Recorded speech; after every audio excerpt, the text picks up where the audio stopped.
인생이란 어떻게 해야 현명하게 살아가는 것인지 이상하게 살면 살아갈수록 더 아리송해지지 않나요? 많은 상념 속에 빠지게 되는 오늘의 세 가지 사연입니다. 저와 함께 즐겨주세요. 저는 톡톡사연 한이입니다.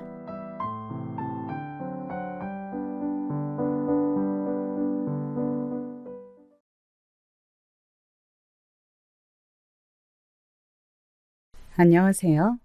저는 경기도 고양시에 거주하고 있는 40대 남자입니다. 직업 특성상 저는 운전할 일이 엄청 잦은데요. 이럴 때 차에서 톡톡 사연을 틀어놓으면 사연에 저도 모르게 몰입이 되면서 운전하는 길이 지루하지 않게 되는 것 같아요. 오늘은 제가 직접 경험담을 나눠보고자 합니다. 제 나이 딱 30살이 되었을 때 만난 인연이 있었어요. 저보다 한 살 아래에 29살이었던 그녀는 수수한 인상의 소유자여서 처음부터 느낌이 좋았습니다. 수더분하고 단정해 보였고 무엇보다 사람에게서 풍기는 느낌이 되게 다정다감하더라고요.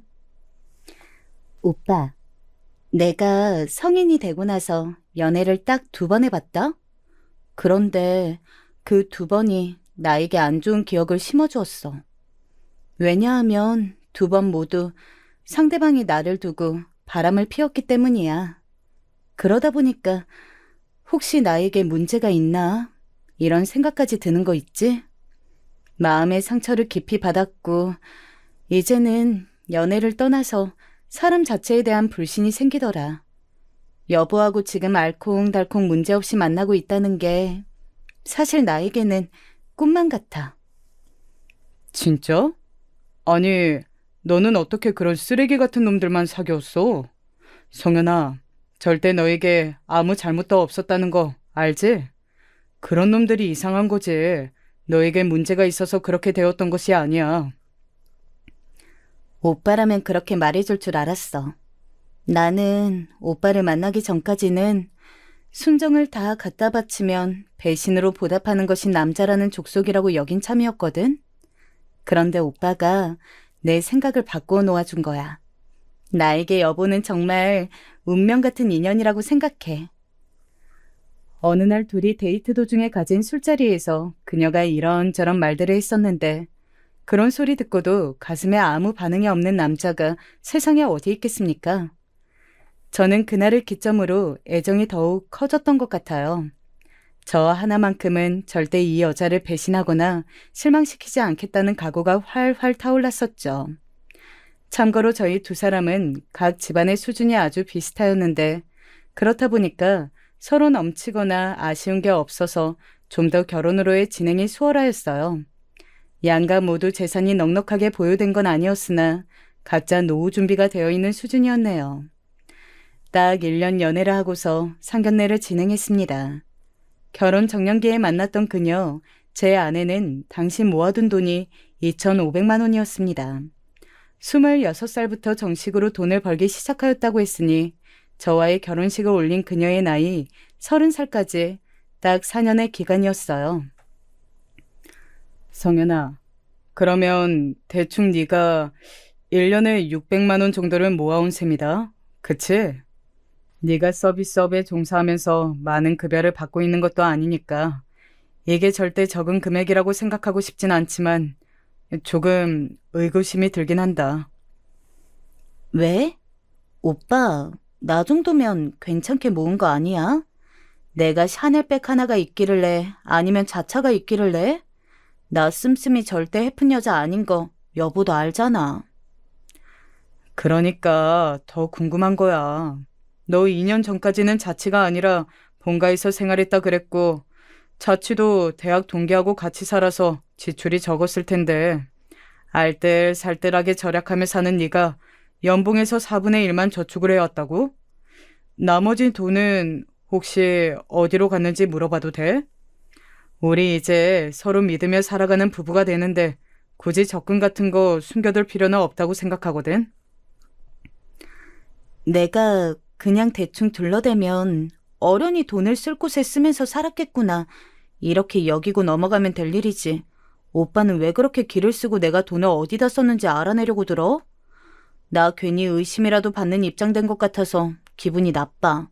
취조하는 거야, 뭐야. 그리고 나 웬만하면 기분 나쁘다고 직접적으로 말 안 하는 여자인 거 오빠도 알지? 그러니까 이건 진짜 오빠가 잘못했어. 제가 사과를 하면서 일단락이 되었는데요.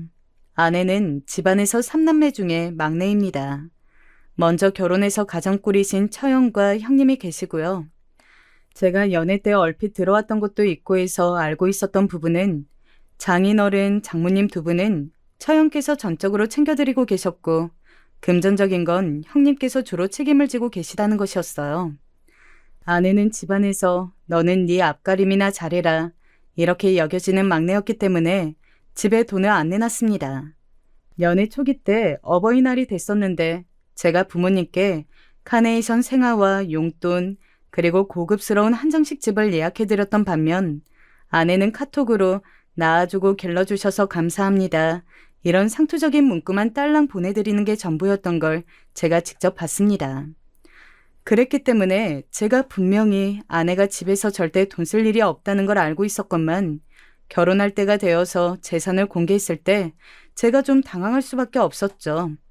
막연히 최소 3천만 원은 모았을 거라고 생각했었거든요. 참고로 저는 4,800만 원 정도가 결혼 당시에 통장에 있었습니다.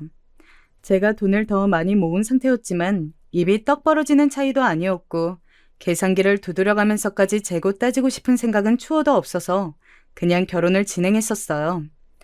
하지만 훗날 이때를 돌이켜보면 기묘한 직감이란 정말 놀라운 것 같습니다.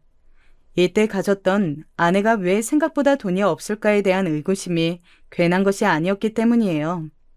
하지만 이것이 드러나는 것은 더 뒤의 일이었고 저는 양가의 축복 속에서 아내와 결혼에 꼴이 나였습니다. 신혼집은 양가에서 5천만 원씩 지원해 주신 1억에다가 제 돈 그리고 제 명의로 대출받은 것까지 합쳐서 아파트 전세로 구하였어요. 2년 채우고 나면 더 좋은 동네로 옮겨갈 것을 애초부터 염두에 두고 있었고요. 가전, 가구 같은 일체의 혼수는 아내가 채웠고요. 결혼하고 나서 어느 날 같이 웨딩 앨범을 넘겨보고 있는데 문득 제가 아는 한 인물이 결혼식에 안 온 게 생각나더라고요. 성현아, 너랑 자취했던 그 친구분은 왜 안 왔어? 대학 동기이기도 하잖아. 가장 친할 텐데 이제 보니까 결혼식장에서 보질 못했네. 아, 그게 나는 당연히 초대했는데 가족 행사가 그 주말에 겹쳤다고 하면서 못 온다고 하더라. 날짜가 어떻게 딱 그렇게 됐었구나. 아쉽다. 그래도 절친의 결혼식이면 꼭 와줄 법한데 괜히 내가 다 서운하네. 가족 행사가 엄청 중요한 거였나 봐. 어쩔 수 없지. 나는 별로 아쉽게 생각 안 해. 우리 결혼식 대신 다른 분들이 많이 와주셨잖아. 아내의 말처럼 결혼식장에는 하객들이 아쉽지 않게 왔습니다만 거의 다 장모님의 교회 인맥들이었어요. 그리고 제가 기억하는 한 아내의 또래 하객들은 신부 측에 거의 보이지 않았고요. 그냥 그러려니 넘겼습니다. 아내는 서비스직에 종사했어요. 제법 외향적이었기에 사람 성격이나 인간관계에 문제가 있을 거란 생각은 해본 적도 없었네요. 매장직은 대부분 아시겠지만 오픈과 마감 교대 근무입니다. 그래서 아내는 이른 오전에 나갈 때도 있었고 점심 이후에 나갈 때도 있었어요. 그리고 주말 이틀 연속 다 쉬는 건 드문 일이었죠. 아무래도 주말에 장사가 더 잘 되는 매장 특수성이 있으니까요. 그래서 저희 부부는 결혼하고 주말에 어떻게 지냈는가 하면 아내가 오픈 업무이면 퇴근하고 나서 저녁 외식을 하였고요. 마감 업무이면 이른 시각에 아침 겸 점심 외식을 하는 식이었습니다. 이렇듯 저희만의 방식을 만들어서 즐겁게 잘 지냈어요. 그러던 어느 날 아내가 그러더라고요. 여보, 나 매장 일이 앞으로 너무 바빠져서 출근 전후 모두 시간을 내기 어려울 것 같아. 뭐? 주말에 그 정도로 바쁘다고? 그러면 돈을 더 받아야 하는 거 아니야? 연장수당, 추가수당, 뭐 이런 거 당연히 있지? 여보, 내가 무슨 대기업에 다니는 줄 알아? 그냥 주먹구구식이야. 그런 게 어디 있어? 매장이 바쁘다 하면 군말 않고 더 나가서 일하는 거지. 동네 구멍가게도 아니고 번듯한 대형 쇼핑몰에 입점한 곳인데 그럴 수가 있나 싶었네요. 그런데 아내가 단호하게 딱 자르니까 제가 말을 더 얹지 못했고요. 전혀 이상하다고도 못 느꼈던 것 같아요. 아내가 너무 바빠졌는데 돈도 제대로 못 받는 것 같아서 다만 속상할 뿐이었죠. 제가 더욱 잘하고자 마음먹어서 집안 청소도 제때 잘 해놨고 특히 쓰레기 분리수거 이런 것들은 매번 제가 담당해서 밖에 갖다 버렸습니다. 그러다 보니까 꼬박 들락날락하게 되었는데 그러면서 아파트 소식통인 5층 아주머니와 안면이 생긴다거나 바로 윗집에 사는 남자와 엘리베이터를 같이 탄다거나 하는 경우가 생겼죠. 윗집에 사는 남자는 액면가로 봐도 저보다 최소 N7살은 많아 보였는데 유심히 보게 된 이유는 그쪽에서 저를 자꾸 먼저 쳐다봐서였어요. 그쪽에서 저를 응시하니까 멋쩍은 제가 무슨 말이라도 늘 꺼냈죠. 아, 안녕하세요. 일교차가 있어서 저녁에는 좀 쌀쌀하네요. 쓰레기 버리러 나올 때도 이제 반바지는 입지 말까 싶습니다. 네, 그렇군요. 그런데 어찌나 그럴 때마다 단답으로 받아쳐서 제가 민망해졌습니다. 어느 날은 제가 아내하고 밥을 먹다가 그 얘기를 꺼냈어요. 당신, 우리 윗집 남자 있잖아. 왜 결혼 못하고 혼자 사는지 알 것 같더라. 사람이 너무 부침성이 없어. 결혼을 못하다니. 아니야. 그 사람은 이혼해서 혼자 사는 거야. 뭐? 이혼남이었어? 와, 그랬구나. 처음 알았네. 근데 당신은 대체 그 사실을 어떻게 알았어? 그, 글쎄, 그냥 오다 가다 엘리베이터나 그런 데서 주워들었나 봐. 소식에 밝고 입 가벼우신 분들 여기 꽤 사시잖아. 아내가 깜짝 놀라는 반응을 보였었는데 저는 그 변명이 그럴싸하게 들려서 그냥 넘겼었어요. 솔직히 아무 생각도 못했었네요. 아내의 근무 시간이 자꾸만 들쑥날쑥해져도 저를 여보라고 부르기 시작했었으면서 갑자기 여보라고 가끔 불러대도 저하고 가끔 외출해서 노는 걸 언제부터인가 귀찮아하는 눈치가 보여도 저는 이런 것들을 두고서 결코 의심으로 연결해 본 적이 없었어요. 다만 사람의 직감이라는 것이 정말 있는지 제 깊숙한 속으로는 가끔씩 의미 모를 불안 같은 게 넘실거리긴 했습니다. 너무 깊숙이 잠겨 있었기 때문에 고요했던 그것이 수면 위로 드러나는 날이 불행히도 오고 말았습니다. 여보, 나 출근할게. 오늘도 바쁠 예정이라서 일찍 나가봐야 할 것 같아. 냉장고에 반찬 있으니까 알아서 밥 챙겨 먹으면서 놀고 있어. 뭐? 벌써 출근을 한다고? 밥이야 뭐 내가 알아서 챙겨 먹으면 그만인데 날씨 좋은 일요일 아침을 당신하고 함께 못 즐겨서 그게 아쉽다. 오늘은 꼭 제때 퇴근하고 집에 와. 요즘 날씨가 너무 좋으니까 저녁에 산책이라도 같이 나가자. 그래, 알았어. 근데 혹시 늦어질 수도 있으니까 너무 기대하지는 마. 주말 아침에 제가 눈을 뜬 지 얼마 되지도 않았는데 아내가 벌써 출근을 하더라고요. 여유롭게 같이 텔레비전 앞에서 라면이라도 끓여 먹으면 좋을 것을 전혀 그런 것도 없이 휙 나가버리는 바쁜 아내를 보며 씁쓸했습니다. 혼자 밥을 차려 먹는 것도 귀찮고 재미가 없어서 냉동실에 얼려놓았던 식빵이나 꺼내서 데워 먹었죠. 영화 채널에서 틀어주는 영화나 한 편 봐야겠다 싶었을 때 문득 입이 심심해져서 제가 편의점에 갈 생각을 하게 되었어요. 아파트 단지 앞에 있는 편의점에서는 아이스크림 행사를 거의 매일 했는데 2개를 사면 1개가 딸려오는 거였습니다.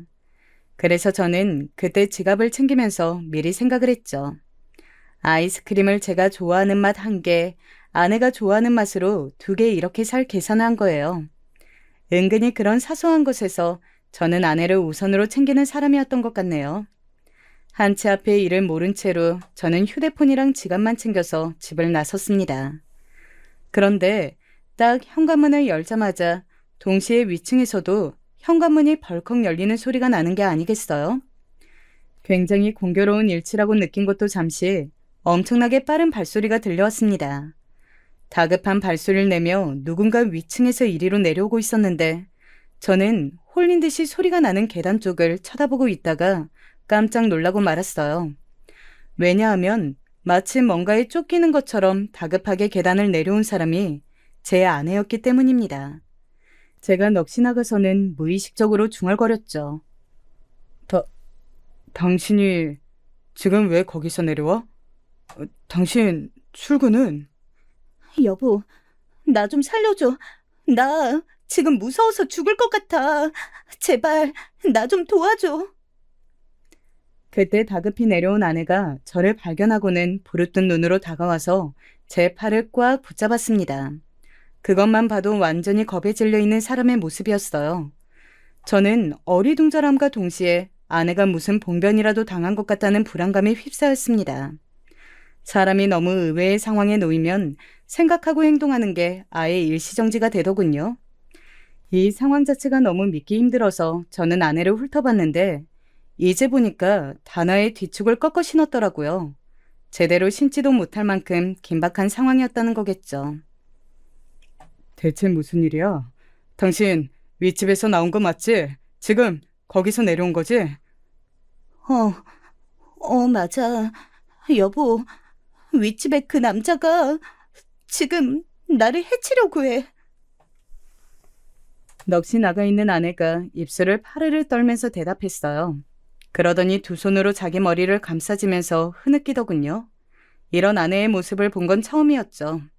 저는 이상한 예감에 직면했고 저희 집 현관 신발장 서랍을 얼른 뒤져서 혹시 모르니까 호신용으로 십자 드라이버를 챙겼습니다. 거의 본능적으로 이렇게 행동하기까지 5초도 안 걸렸던 것 같네요. 그리고 망설임 없이 위층으로 향했죠. 아마도 제 안에 잠재되어 있던 출처 모를 불안감이 저를 그렇게 이끈 걸지도 모르겠네요. 위층에 올라가자 그 집 현관문이 반쯤 열려 있는 것이 보였습니다. 조심스레 그 안으로 들어가자 오전임에도 어둑한 집안 풍경부터 눈에 들어왔죠. 거실에 빛을 가리는 두꺼운 암막 커튼이 달려있기 때문이라는 것을 알게 됨과 동시에 소파에 반쯤 드러눕다시피 앉아있는 윗집 남자를 발견했습니다. 자고 있는 건지 마는 건지 헷갈리는 모습이었고 한 손에는 소주병을 쥐고 있었죠. 거실 가운데 있는 탁자에 소주병들이 잔뜩 놓여있는 게 그제야 보였고요. 제가 심호흡을 하고는 큰 목소리로 말했습니다. 저기요, 저 아랫집에서 왔습니다. 제 아내 일로 여쭤보고 싶은 게 있어서 왔는데요. 뭐야, 너는 아랫집 그놈이잖아. 마침 자기 발로 찾아왔네. 예? 자기 발로 찾아왔다니 갑자기 그게 무슨 말씀이신지. 제 부름에 정신을 차린 남자가 몸을 똑바로 일으키더군요. 그러더니 당황한 저를 향해 삿대질을 날렸습니다. 얼마나 술을 마신 건지 눈빛이 흐리멍텅했고요. 야, 네 아내 아니고 내 아내야, 내 여자라고. 내가 우리 성현이한테 이혼 도장 찍으라고 말해놨어. 아주 단단히 일러놨지. 뭐라고? 우리 성현이? 당신이 뭔데 내 아내를 그렇게 이름으로 불러? 이혼 도장이라니? 당장 네 놈하고 이혼하라고 성현이한테 엄포를 내놨다 내가. 마음씨 착하고 여린 성현이가 차마 네 놈을 이혼남으로 만들지는 못하겠다고 망설이더라. 그래서 내가 이혼 도장 안 찍으면 그 손가락 잘라다가 직접 지장 찍을 거니까 알아서 하라고 성현이한테 잘 말해놨지. 이젠 이놈은 끝났어. 성현이는 나한테 손가락 잘리고 싶지 않으면 네 놈하고 이혼 도장 찍을 거니까. 제가 당최 뭘 들은 건가 싶어서 두 귀를 의심해야만 했습니다. 분명 윗집에서 나온 게 분명한 아내가 겁에 질려서 제정신이 아니길래 와본 곳이었건만 이렇듯 충격적인 전말을 들을 각오를 다지고 온 것은 아니었으니까요. 나는 기생 오래비 같은 니놈하고는 배포가 달라. 손가락 하나쯤 없어도 데리고 살아줄 수 있는 진짜 백의 남자가 바로 나거든. 니놈하고 나는 애초에 비교가 안 되고 게임이 안 되는 거지. 윗집 남자가 지독한 술 냄새를 풍기며 그렇게 말했을 때 저는 등줄기에 소름이 쫙 돋아났습니다. 완전히 제정신이 아니었어요. 저를 향해 삿대질하면서 다가오던 윗집 남자는 다음 순간 자기 발치에 굴러다니던 빈 소주병 하나를 잘못 밟았습니다. 큰 소리와 함께 거실 바닥에 고꾸라졌죠. 가뜩이나 인사불성 상태에서 넘어지기까지 한 윗집 남자는 정신을 차리지 못했고 쓰러진 그대로 신음만 흘릴 뿐이었어요. 저는 직감적으로 이게 기회라고 판단하여 집안을 활보하기 시작했습니다. 심장이 미친 듯이 뛰고 있었지만 머리는 차갑게 식은 것 마냥 이성을 유지하고 있었죠. 우선 안방 문을 열고 들어간 저는 숨이 턱 멎을 뻔했어요.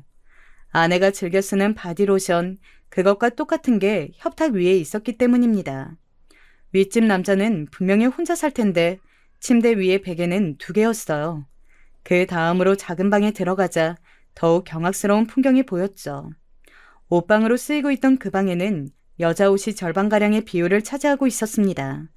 저는 정확히 알 수 있었어요. 그 여자 옷들이 제 아내의 것이라는 사실을 말이죠. 스타일이 완전히 아내가 입고 다니는 옷들이었습니다. 게다가 방구석에 놓여있는 화장대 위에는 액자가 있었는데 가까이 다가가서 그 액자를 집어든 저는 눈을 질끈 감아야 했어요. 사진 속에서 환하게 웃고 있는 2사람은 바로 제 아내와 윗집 남자였습니다. 어떻게 이런 일이 있을 수 있냐는 탄식이 목 끝까지 차올랐어요. 그 울분을 안고 걸음을 옮겨보자 이번에는 부엌 한쪽 벽면이 아예 사진들로 인테리어가 되어 있었는데 그게 전부 다 제 아내의 사진이더군요. 혹은 아내와 윗집 남자가 함께 찍은 사진들이었습니다. 혼이 빠진 눈동자로도 저는 그걸 살펴봤어요. 그랬더니 바닷가처럼 멀리 놀러가서 찍은 사진도 보였죠. 기가 막혔습니다. 분노에 찬 제가 거실로 달려가 바닥에 엎어진 그 남자의 멱살을 강제로 잡았어요. 이 망할 자식아, 네가 내 아내하고 바람을 피우고 있었어? 여태까지 바로 위 아랫집에 살면서 이딴 치정을 벌여왔다고? 이 짐승만도 못한 전하의 파렴치한 자식 같으니라고. 제가 울분에 차서 외쳤지만 이제는 아예 정신을 놓아버려서 여기가 어딘지 자기가 누구인지조차 모르는 것 같은 윗집 남자에게는 들리지 않는 모양이었습니다. 씩씩거리며 윗집 남자의 멱살을 놓아준 저는 그 즉시 휴대폰으로 이 모든 증거를 다 찍어놓기로 하였죠.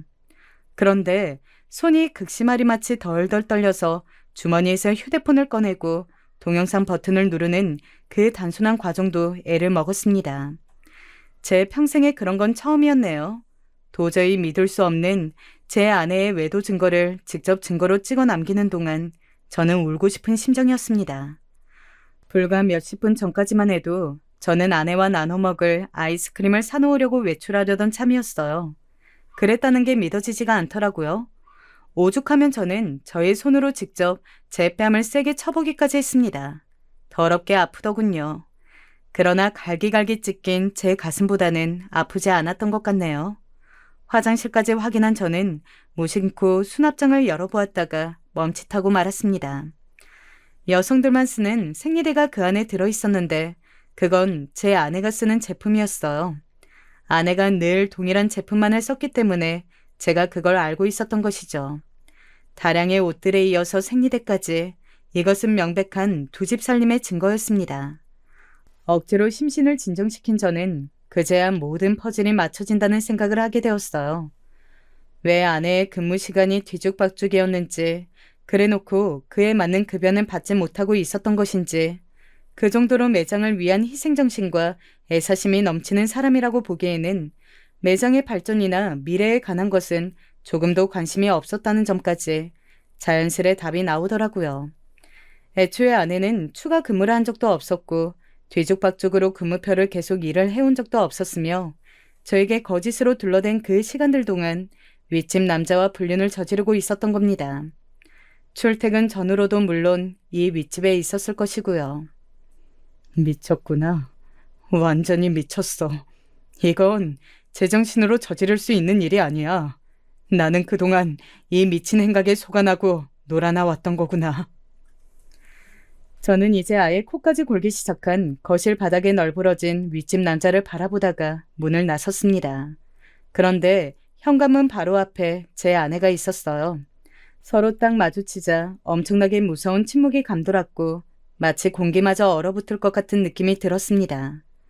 아내의 얼굴은 창백하게 질려 있었으며 아까와 같이 혼비백산에서 제정신이 아니었던 것과는 달리 걱정과 불안으로 점철된 표정이었어요. 윗집 남자가 만취한 상태로 무섭게 나오자 겁에 질려 도망쳤던 아내는 저를 보자마자 본능적으로 도움을 요청했던 것인데 문득 정신을 차리고 보니 자기가 어떤 실책을 저질렀는지 알게 되었던 것이겠죠. 그것을 간파한 제가 피식 웃으면서 말했습니다. 여기서 기다린 거야? 왜? 들어오지 그랬어 당신. 어차피 여기 현관 비밀번호 알고 있었을 텐데. 여보, 아니 여보, 잠깐만. 그게 아니라 정말 오해야. 다는 오해라고 말하는 건 뻔뻔해서 차마 못 그러겠지만 일부는 오해야. 일단 나를 믿어줘야 해. 바보 같은 나는 지금에 와서야 이런 부분을 생각하게 된다. 결혼하고 나서 나를 여보라고 불렀던 당신이 언제부터인가 이따금씩 오빠라고 부르면서 당황할 때가 있었지. 그때 당신은 오빠라는 호칭이 그립고 더 좋아서라고 했었지만 지금 생각해보니까 그게 아니었던 거야. 바람 피우는 놈한테 오빠라고 부르는 게 입에 붙어서 그래서 아예 말 실수가 되어버릴까봐 나를 다시 오빠라고 종종 부른 거였어.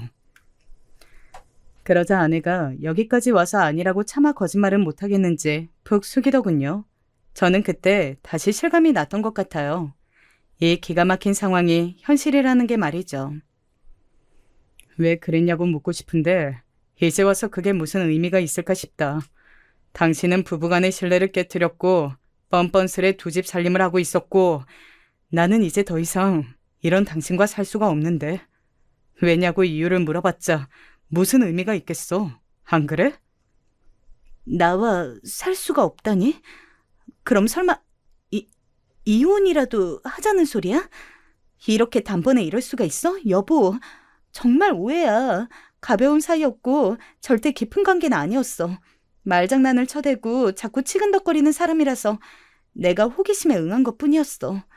그런데 그 사람이 자꾸 술만 마시면 난폭해지고 막말에 대해서 나도 질린 참이었고 벗어날 궁리만 한 지 오래였어. 정말이야. 글쎄, 그런 것 치고는 전세 기간 다 채워도 여기서 살고 싶다고 당신 입으로 말한 지 며칠 안 지났잖아. 그거 얼마 안 됐잖아. 당신 도망치고 싶은 사람의 입에서 나올 수 있는 소리야 그게? 그건 그러니까 여보한테 그 말을 한 이후로 내 생각이 바뀌었어. 끝내고 완벽하게 정리하고 털어버릴 작정이었다고. 아, 그러셔? 그런데 거절당했나 봐? 뜻대로 안 됐나 보네. 그러다가 저놈이 술에 만취한 상태에서 당신에게 이혼하라면서 무섭게 구니까 당신이 도망치다가 공포에 질려서 순간적으로 마주친 나에게 도움을 요청해버린 거네? 아까는 정말로 나를 죽일 듯이 내 손가락 자르겠다면서 무섭게 말도 했단 말이야. 내가 아까 왜 그랬지? 그러지 말걸. 정신이 순간 확 나가서 여보한테 도움을 요청한 게 아니었는데 왜 그랬을까? 그러면서 아내는 울음을 터뜨렸고 주저앉아서 한참을 흐느꼈어요. 저는 그의 들썩거리는 몸을 내려다보면서 정말 어이가 없었습니다. 순간적인 실수를 저한테 제대로 들킬 빈미를 제공했다는 자기의 어리석음을 후회하고 있다는 것이 놀라웠어요. 두 집 살림까지 해가며 저를 철저히 기만하고 바람을 피워온 것을 후회해야 맞는 수순이었으니까요. 이런 기가 막힌 비밀을 알게 되었다는 것, 그 분노와 배신감 못지않게 따라왔던 것은 바로 제 아내라는 사람 자체에 대한 회의감이었습니다. 도대체 어떤 사고방식과 정신머리를 가지고 있으면 이 상황에서도 저렇게 굴 수 있나 싶었네요. 아내에 대한 정남이가 떨어지더군요. 나는 이제 1분 1초도 당신하고는 한 집에 살 수가 없어. 양심이 있으면 당신이 나가. 뭐? 여보, 나보고 대체 어딜 가라는 말이야. 여기가 내 집인데 어딜 나가? 여차하면 윗집에 가면 되잖아. 거기도 당신 집이잖아. 갈 데 없을까봐 걱정은 왜 해? 제 지적에 아내는 입을 꾹 다물었고 그날 저녁에 바로 가방 하나에 짐을 싸서 눈물을 훔치며 집을 나섰습니다. 처가에 가는 것이었죠. 저는 그 나가는 모습조차 보고 싶지 않아서 고개를 돌리고 있었는데 아내가 훌쩍이면서 그러더군요.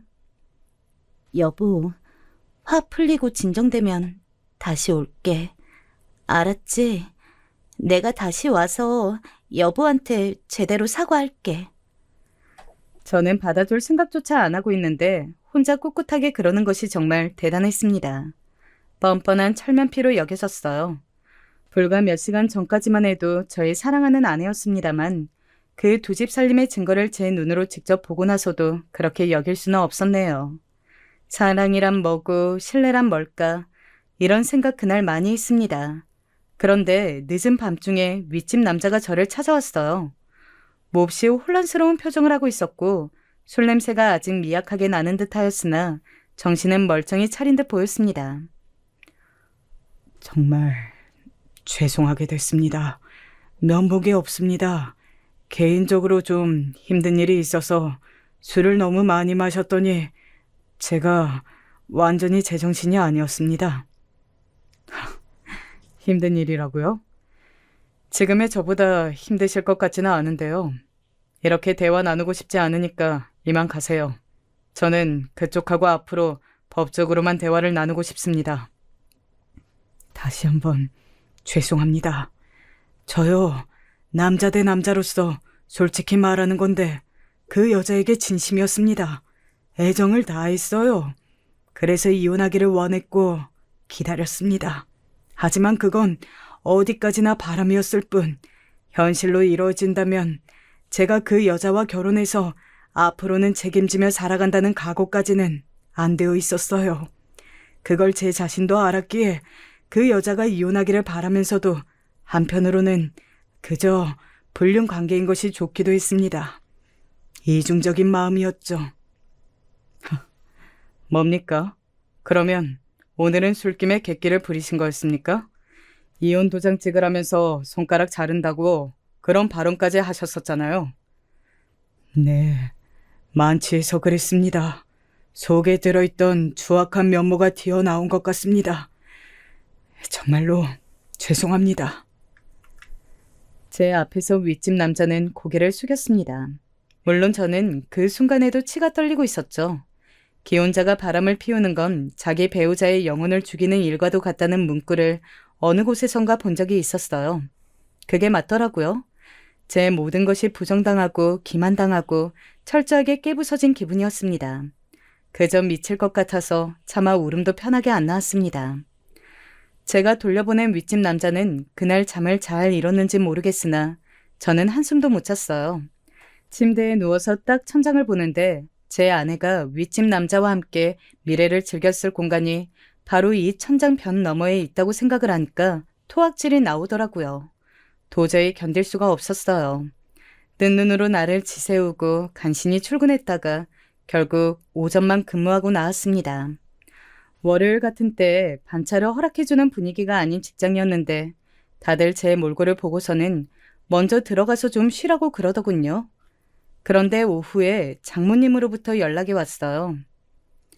재서봐, 우리 딸이 자네를 얼마나 사랑하는데 설마 실수 좀 저지른 것 가지고 이혼까지는 안 하리라고 믿네?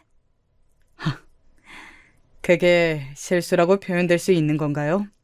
본격적으로 붙어 먹었다는 게 너무 뻔한데도요. 우리 딸은 그냥 병인 거야. 예전부터 유부남 건드리고 다니고 그랬던 버릇 아직 못 고친 거야. 내가 보기엔 우리 딸이 자네만큼은 정말로 위하고 아끼고 사랑하는 게 맞아. 이건 진짜 자네가 의심해서는 안 돼. 네? 유부남을 건드리고 다녔다는 건 무슨 말씀이시죠? 네, 내가 그런 말을 했나? 아이쿠야, 아무것도 아니야. 늙은이의 헛소리인 거지. 아무튼 나는 최서방이 마음 넓게 우리 딸을 좀 용서해줬으면 해. 위하고 아끼고 사랑하는데 어떻게 그런 바람을 피웠다는 것인지 정말로 말도 안 되는 소리였습니다. 제가 머리털 나고 이런 궤변은 처음 들어봤네요. 장모님의 실언에서 잡아낸 내용이 아무래도 저는 궁금해서 처형께 연락을 드렸습니다. 그러자 몹시 난감하신 투로 말을 돌리시더군요. 둘 사이의 일은 둘이서 풀었으면 좋겠는데 나도 언니지만 동생을 어떻게 다 알겠어요. 나이 차이가 많이 나서 솔직히 잘할 때도 돈독하지는 못했거든요. 궁금한 점을 알려주지 못해서 미안하게 됐고 어떤 결단을 내리시든 알아서 하세요. 나는 그 뜻 존중해 드릴게요. 단호하게 끊어버리시길래 그 다음에는 형님께 연락을 드렸어요. 형님께서는 아직 사태를 정확히 모르시는 듯하여서 제가 전화로 이런저런 설명을 다 드렸습니다. 그랬더니 한숨을 푹푹 내쉬며 이렇게 말씀하셨죠. 솔직히 오빠 된 입장으로서는 어떻게든 내 동생 용서해주고 한 번만 눈 감아달라고 빌고 싶지. 그게 어쩔 수 없는 가족으로서의 마음이지. 그런데 내가 우리 매부를 위하는 마음으로 정말 객관적으로 말을 해보자면 그냥 이혼하라고 하고 싶어. 내 동생이 결혼 전에 얼마나 어떻게 싸돌아 다녔는지까지는 나도 몰라. 이건 진짜야. 근데 행실이 썩 바르지 않았다는 것 정도는 알거든. 아무튼 나는 이 정도만 말해주는 게 다니까 더 이상 묻지 말았으면 해. 저는 더 듣고 싶고 여쭙고 싶은 게 많았기에 그 후에 형님께 문자를 남겼지만 답이 없으셨어요. 전화를 다시 드렸더니 아예 안 받으셨고요. 그때 문득 머릿속에서 떠오른 인물이 있었습니다. 아내가 결혼 전에 자취를 했을 때 같이 살았던 친구요. 함께 자취를 할 만큼 가까운 사이였으나 막상 결혼식장에서는 모습을 드러내지 않았죠. 저는 아내의 연애 시절 아내의 대학 동기라는 그 인물을 직접 본 적이 있었고 통화를 한 번 한 적도 있었습니다. 그 기억을 미천 삼아서 번호를 찾아내 연락을 해봤어요. 제가 상황을 설명드리자 그분이 코웃음부터 치시더군요. 걔 상습범이에요. 제가 그래서 상종 안 하는 거고 손절한 거예요. 그분이 대뜸 뱉으신 발언에 제 심장이 바닥까지 떨어졌습니다. 아내의 두 집 살림 분류는 알게 된 이후로 더 충격받을 게 있을 줄은 몰랐네요. 대학 때도 소문이 있었어요. 교수님한테 자꾸만 의도적으로 접근하고 꼬리치고 눈웃음 살살 치면서 학점 얻어낸다고. 그런데 저는 그런 걸 뜬 소문이라고 여겼죠. 그 교수님이 인물이 좋으시기는 했어도 우리보다 20살 이상 많으셨고 결혼해서 아이도 있으셨으니까 말도 안 된다고 생각했던 거예요. 그래서 걔가 친구들 사이에서 은근히 따돌림 당해도 저는 걔랑 다녔던 거예요. 말씀 중에 실례지만 설마 그 뜬 소문이라고 여겨졌던 것도 사실이었던 건 아니겠죠? 왜 아니겠어요? 사실이었어요. 그건 제가 성현이하고 같이 자취했을 때 걔한테 직접 들었는걸요? 술에 취해서는 자기 입으로 그 얘기를 줄줄 불더라고요. 교수님한테 접근해서 일부러 예쁨 받았던 거 맞다고 그러던데요? 그거 듣고 제가 그때부터 거리를 두기 시작한 거였죠. 근데 생각해보면 대학 졸업 전에도 걔는 또 요란한 게 있었어요. 다른 과의 어떤 여보랑 사귀다 헤어졌었는데 그 헤어진 이유가 바로 걔가 바람을 피워서였죠. 도저히 믿어지지가 않는데요. 제 아내는 자기가 연애만 했다 하면 상대가 바람이 나서 상처받고 헤어졌다고 했었어요. 무슨 소리예요? 반대로 알고 계시네? 제가 걔랑 자취하면서 이것저것 듣고 알게 된 게 있어서 확실히 말씀드릴 수 있는 건데요. 걔 연애하면 무조건 바람 피웠어요. 그래서 항상 상대방에게 상처를 줬고요. 걔는 그냥 천성 자체가 뒤틀린 관계에 흥분하고 빠져드는 성격인 걸 알고는 절교하기로 제가 마음 먹었던 거죠. 이런 미친 사람은 절대 결혼하면 안 될 거라고 생각도 했었네요. 결혼하면 불륜 저지를 테니까. 그런데 역시 이렇게 되는군요.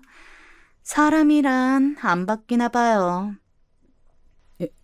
이럴 수가. 그럼 혹시 아내가 돈을 딱히 쓸 데가 없는데도 지출을 많이 안 하는 소비 습관을 분명히 갖고 있는데도 결혼 전에 돈을 많이 못 모은 이유를 아시나요? 아, 그거요? 제가 알기로는 유부남들 건드렸다가 그 와이프들한테 된통 걸려서 돈 물어주느라 그렇게 된 걸로 알아요.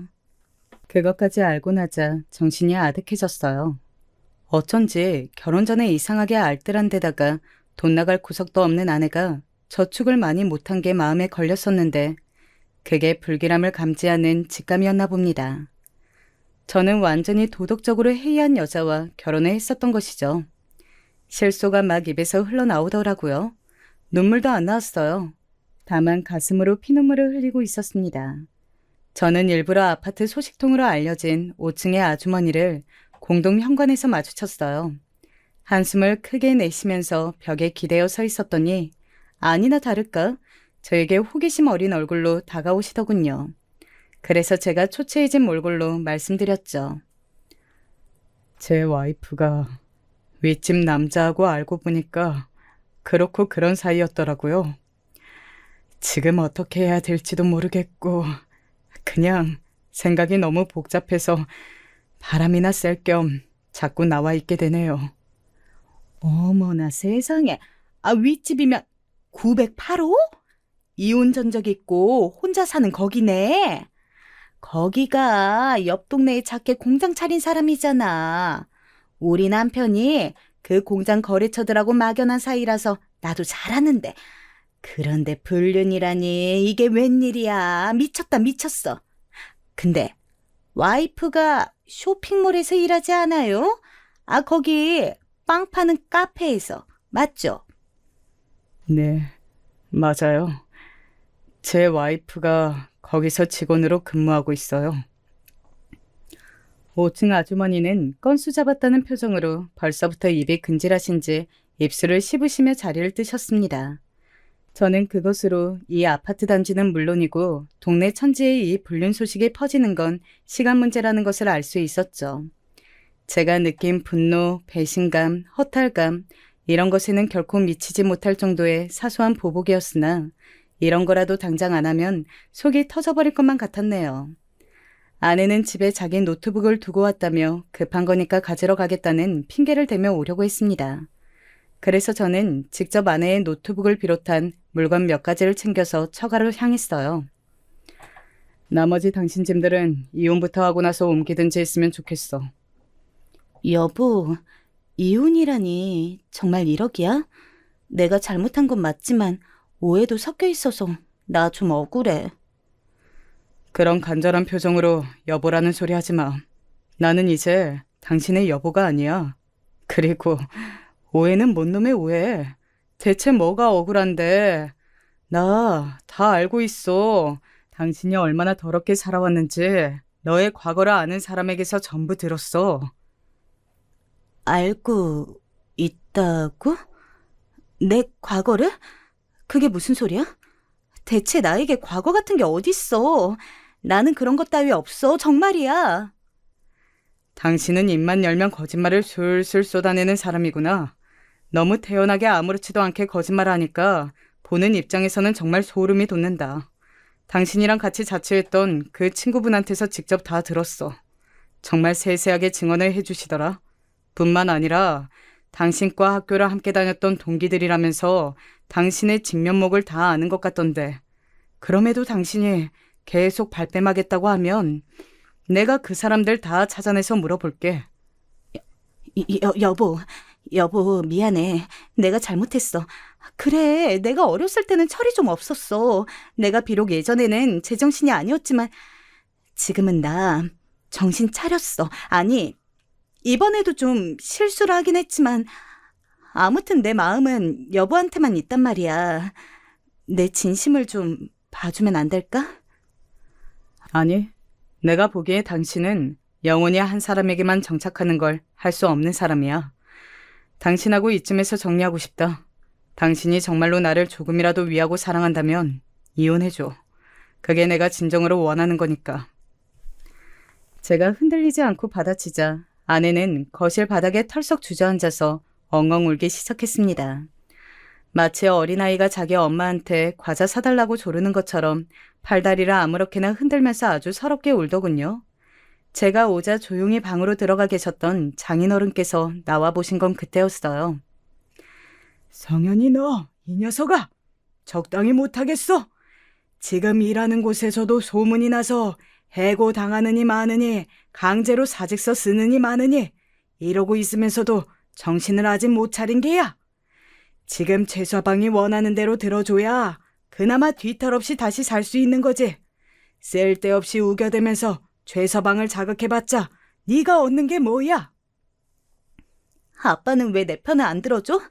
나 힘들어서 우는 것도 안 보여? 보이지, 보이지 말고. 네 엄마가 너를 별종으로 낳아 키운 모양새가 아주 잘 보인다. 얼른 울음 뚝 그치고 이혼이나 진행해. 장인어른의 일갈에 아내는 벙쪄버렸고 저는 저도 모르게 짧은 목례를 장인어른께 보냈습니다. 그러자 장인어른께서는 한숨을 깊게 내쉬시며 다시 방으로 들어가셨죠. 그래도 처가에 상식이 잘 통하는 분이 계셔서 다행이었습니다. 그 이후로 어찌저찌 이혼이 진행되었어요. 제 부모님께서는 이혼에 큰 충격을 받으셨으나 자세한 내막까지는 제가 숨겼기에 일이 너무 커지진 않았습니다. 아내가 부정을 저질러 하게 된 이혼이었으니 집에 있는 가전, 가구 이런 것들 일체를 제가 가지기로 하였어요. 한마디로 아내는 몸만 나간 것이었죠. 그리고 저는 윗집 남자에게서 돈을 받아냈습니다. 마음 같아서는 더 뜯어내고 싶었지만 윗집 남자의 상황이 그러질 못했네요. 혹시 이미 소문을 들어서 아시는지 모르겠지만 제가 공장에서 손을 털고 떠나게 되었습니다. 지금 상황이 도저히 거래처들하고 제가 직접 이어나갈 수 있지가 못해서요. 공장을 이제 운영 못하시게 된 것이 저하고 무슨 상관이라고 그런 말씀을 하시는 거죠? 저에게 돈 주기 싫어서 쑤시는 건가요?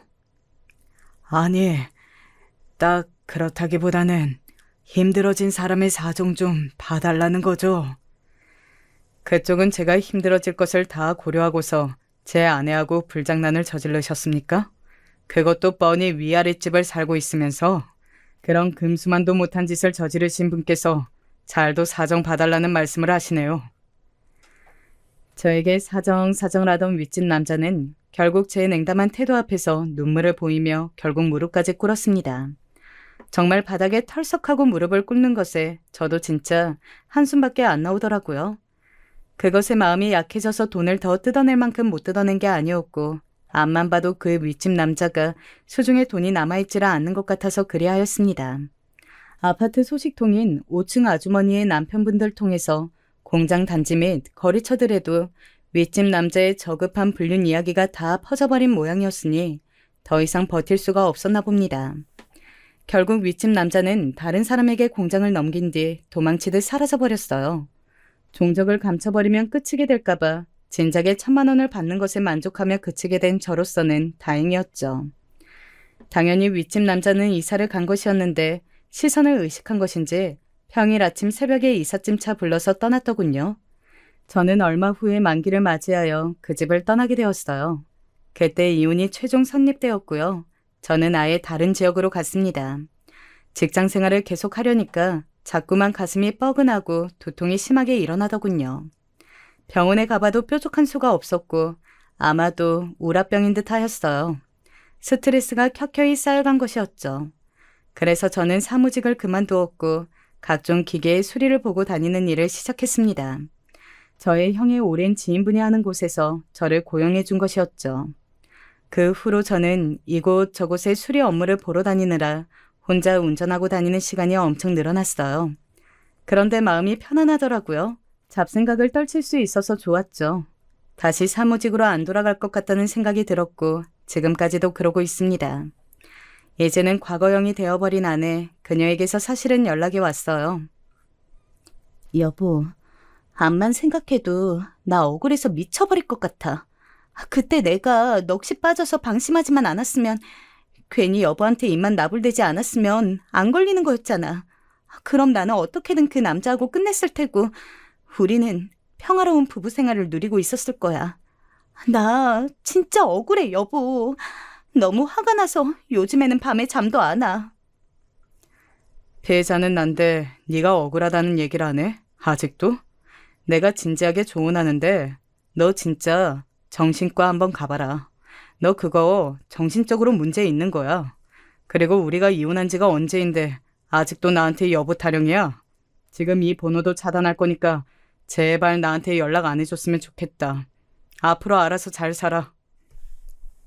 도대체 제가 어떤 안일한 생각으로 이런 여자와 결혼을 덜컥 했었던 것인지, 1년 반 동안이나 부부로 살았던 것인지 믿어지지가 않더라고요. 지극히 자기 중심적으로 생각하는 그녀를 향해 저는 일말의 미련도 남기지 않았습니다. 번호를 싹 차단하고 지냈네요. 그 이후로 건너 지인에게서 우연히 그녀의 소식을 들은 적이 있었는데 가족들이랑 사이가 틀어진 것인지 버림을 받은 것인지 혼자 작은 원룸촌에서 살면서 편의점 아르바이트를 하고 있다고 했어요. 그게 마지막 소식이었네요. 저는 꼬박 돈을 모았고 현재는 여유로운 생활을 누리고 있습니다. 새로이 여자친구도 사귀어서 즐겁게 만나는 중이에요. 뜻이 잘 통해서 함께 있으면 편하답니다. 결혼 생각은 서로가 일단 없기에 이대로 계속 지낼 것 같아요. 행복한 일상을 보내는 와중에 지난 경험담을 꺼내어 보니 조금 색다른 기분이었습니다. 들어주신 모든 분들 고맙습니다. 행복하세요.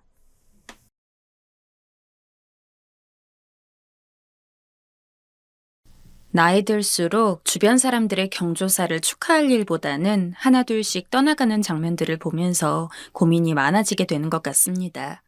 저 역시 그랬고, 그러면서도 그 와중에 나의 건강에도 신중하게 되더라고요. 저희 집은 남들이 보면 무척 특이한 구성으로 살아가고 있기에 어쩌면 여러 방면으로 더 많은 생각을 하게 되나 봅니다. 저희 집은 처음에 평범하게 살고 있는 부부와 아이 둘에 지나지 않았는데 사정이 있어서 장모님을 모시게 되었어요. 홀로 되시고 우울증을 심히 앓고 계셨기 때문에 아내가 너무나 걱정을 했고 저도 그런 부분이 좀 안타깝게 느껴져서 결정하게 되었는데요.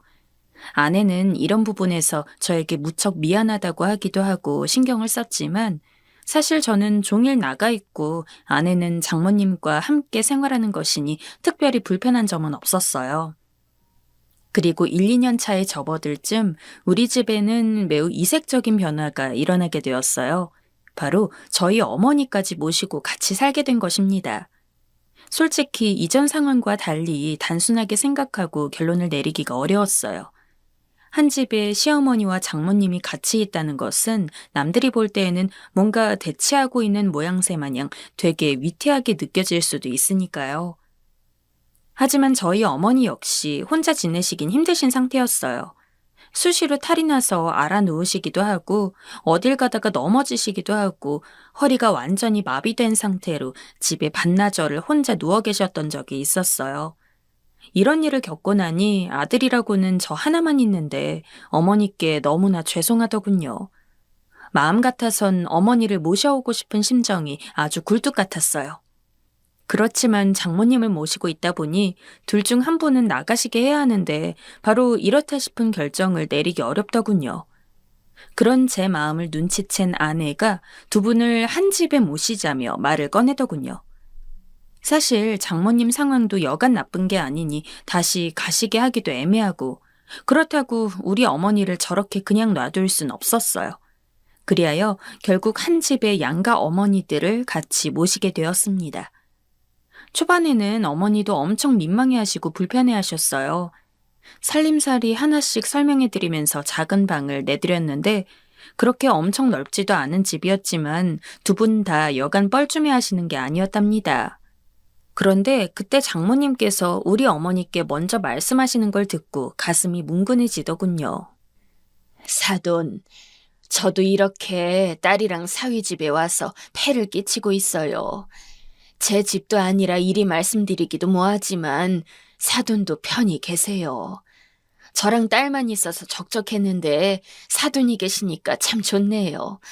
아들 집이니 뭐든 말씀하셔요. 저와 아영이가 만들어 드릴게요.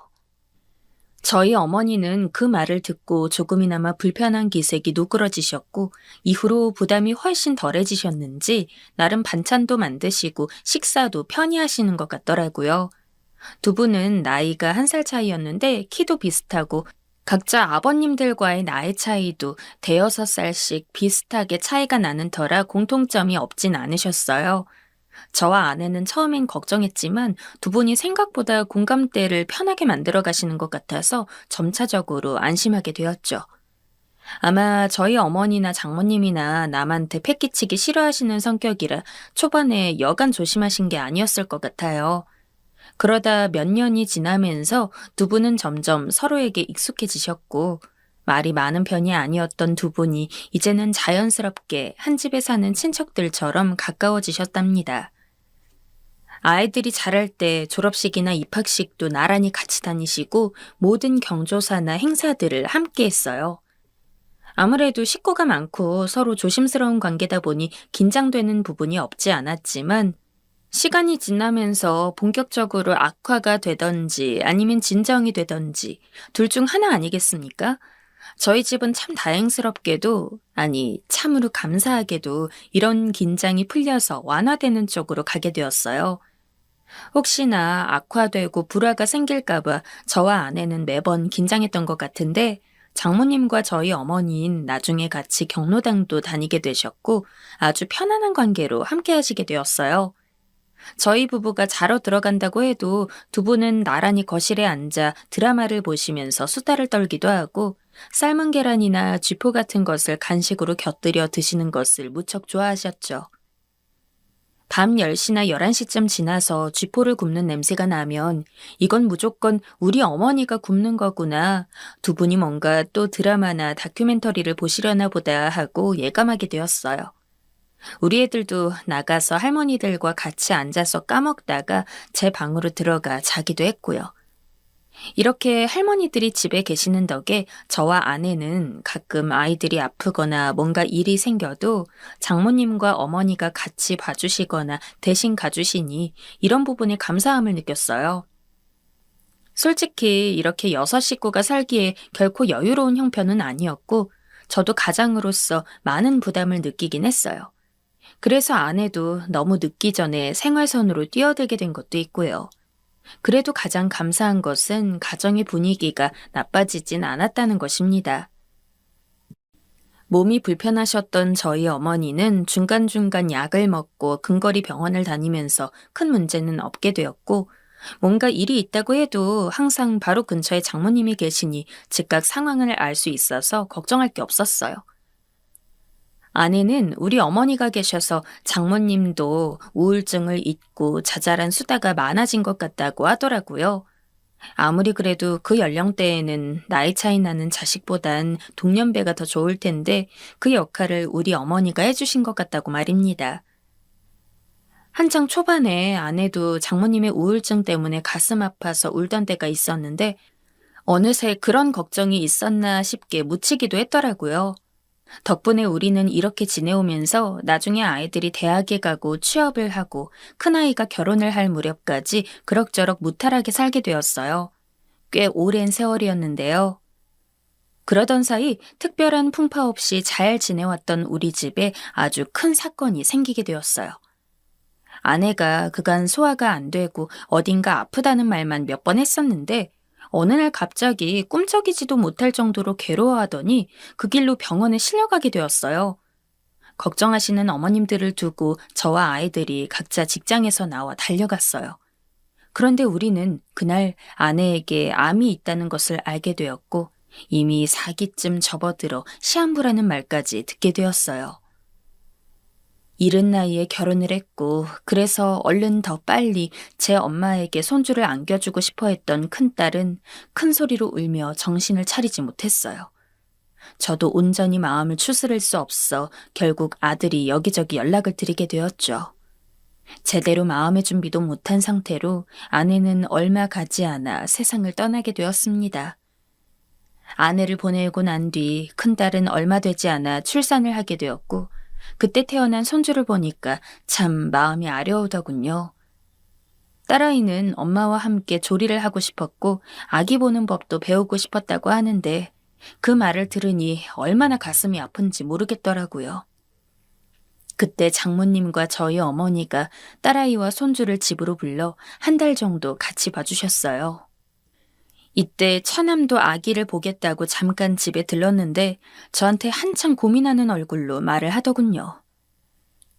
매형, 이제 저희 엄마 제가 모시고 갈게요. 아직 엄마한테 말씀은 안 드렸는데 형이 좋다고 하시면 말씀드리려고요. 저희 누나도 이제 없고 애들도 다 커서 나왔으니까요. 아니야, 처남. 나와 어머닌 장모님이 계시는 게 그다지 불편하지 않아. 처남도 이혼 후에 힘들었다가 이제 겨우 자리 잡고 재혼해서 둘이 잘 살아가려 하잖아. 장모님께서 그 집 가셔서 편하게 적응을 하실 수 있겠어. 이제 연세도 정말 많아지셨는데 원래 계시던 곳에서 생활하시는 게 좋을 거야. 이 말에 저희 어머니의 뜻도 일치하리라 생각이 되더군요. 왜냐하면 두 분 다 연세가 꽤 드셨고 같이 지낸 세월이 한두 해 정도가 아니라 수십 년이었으니까요. 아내가 가버린 빈자리는 실로 메꾸기 힘들었지만 그런 사정이 힘들 뿐 저와 장모님 그리고 어머니가 함께 살아가는 자리는 가족 그 이상의 느낌이 있었어요. 남들에게는 잘 설명하기 힘들고 누군가에겐 이해하기 힘든 부분이기도 할 텐데요. 그렇게 해서 우리는 계속 시간을 보내게 되었어요. 아내 없이도 아이들은 끊임없이 때마다 우리 집에 드나들면서 저와 제 할머니들께 인사하면서 자주 다녀갔고 저는 여전히 일을 바쁘게 하고 있던 차였어요. 그러던 중 갑자기 집안에서 이상한 기미를 발견하게 되었어요. 평소에 꼼꼼하게 살림을 잘 하시는 우리 어머니와 장모님 덕분에 집은 늘 깨끗한 상태로 유지되고 있었는데요. 어느 날부턴가 물건들이 뒤죽박죽 섞이고 뭔가 점점 난잡해지는 것 같더라고요. 좀 이상하다 생각하며 찝찝해하던 차에 장모님께서 퇴근한 저를 안방으로 데려가시더니 조심스레 말씀을 하셨어요. 듣고 저는 너무 아찔해서 충분히 가능성 있는 일임에도 불구하고 손이 떨려서 답이 나오지 않더라고요. 자네 어머니 아무래도 치매 같아.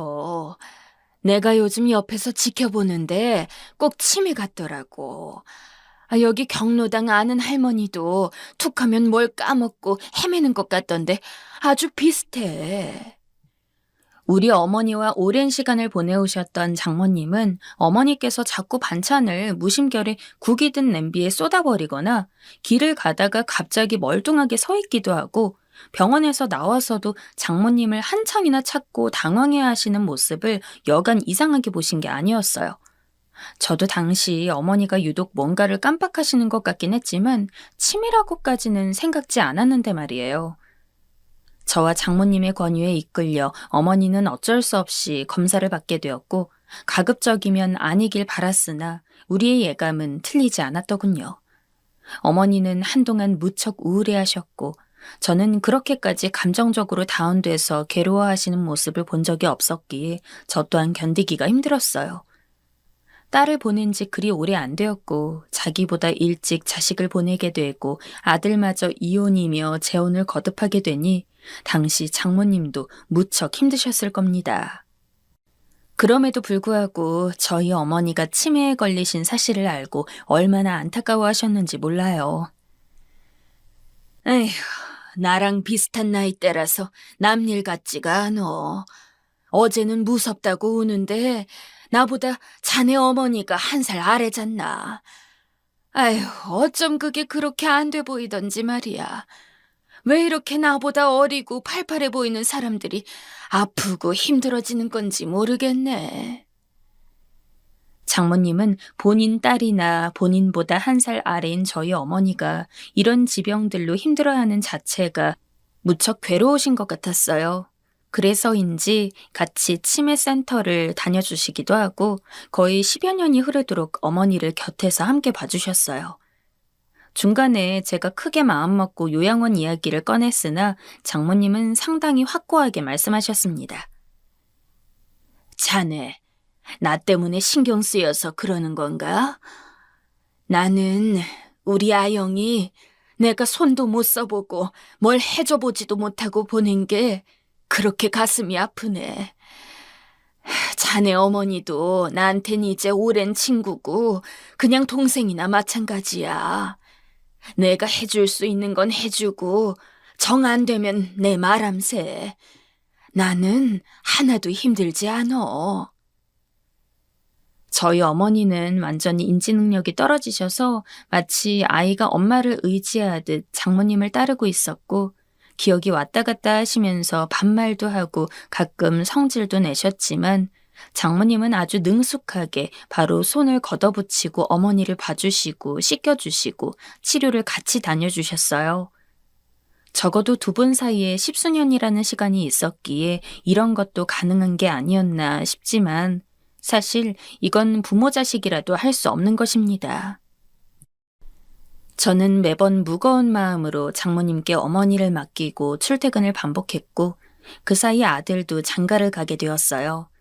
자기 누나보다 꽤 늦게 한 결혼이고 집을 마련하는 데에도 무리를 하다 보니 저도 꽤 지쳐 있었고 이상하게 식장을 나오고 이후 친지들에게 인사를 돌리는데 몸이 보통 피곤한 게 아니더군요.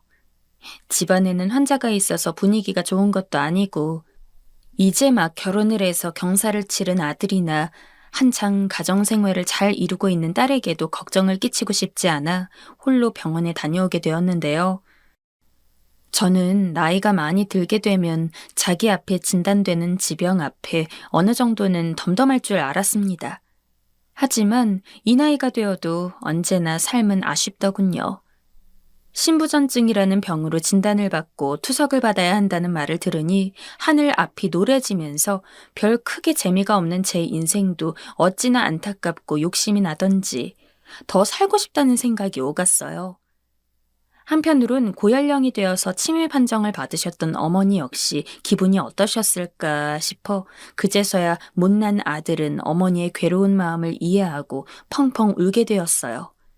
그 와중에도 그런 어머니를 등에 짊어지신 장모님을 생각하니 이 은혜를 어찌 갚아야 할지 몰라서 가슴이 죄어오는 것 같고 내 육체는 피곤하고 지쳐서 괴롭기를 반복하다 보니 갈수록 컨디션이 나빠지는 것 같았어요.